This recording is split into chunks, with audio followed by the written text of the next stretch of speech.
Hi అండి అందరికీ welcome to Udaya vlogs. ఇది నాది మార్నింగ్ రొటీన్ వ్లాగ్ అనమాట. సో ఇక్కడ నేను పాపకి బాక్స్ పెడదామని చెప్పి కుక్ చేస్తున్నాను. రైస్ కుక్కర్ అయితే పెట్టేశాను కుక్కర్లో. ఇదైతే టొమాటో దోసకాయ చట్నీకి వేసాను అనమాట. అంటే అన్నంలో పెట్టుకోవడానికి పచ్చడి. ఇంకో స్టవ్ మీదేమో బీరకాయ శనగపప్పుల కూర వేసాను. చాలా బాగుంటుంది బీరకాయ శనగపప్పుల కూర. ఆల్మోస్ట్ ఇంతకుముందు చేసినట్టున్నాను, మన ఛానల్లో కూడా ఉన్నట్టుంది. ఇంకొక స్టవ్ మీద అయితే మిల్క్ పెట్టుకున్నాను. ఇంకా ఎవ్రీడే మార్నింగ్ అయితే కాఫీ మస్ట్ అండ్ షుడ్ తాగుతాను. అసలు మానేద్దామని చాలాసార్లు ట్రై చేశాను. లాస్ట్ టైం అయితే ఒక 1 year ఉన్నాను, దాదాపు 8-9 months ఉన్నాను తాగకుండా. ఇంకా మళ్ళీ ఆగలేదనమాట, స్టార్ట్ చేశాను.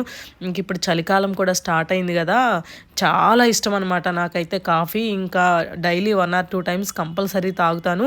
అదేంటో అసలు ఎప్పుడైతే మనం వద్దు తాగకూడదు కొంచెం కంట్రోల్గా ఉండాలి అనుకుంటామో అప్పుడే తాగుతాను అనమాట. ఇంకా ఎక్కువగా తాగాలనిపిస్తుంది.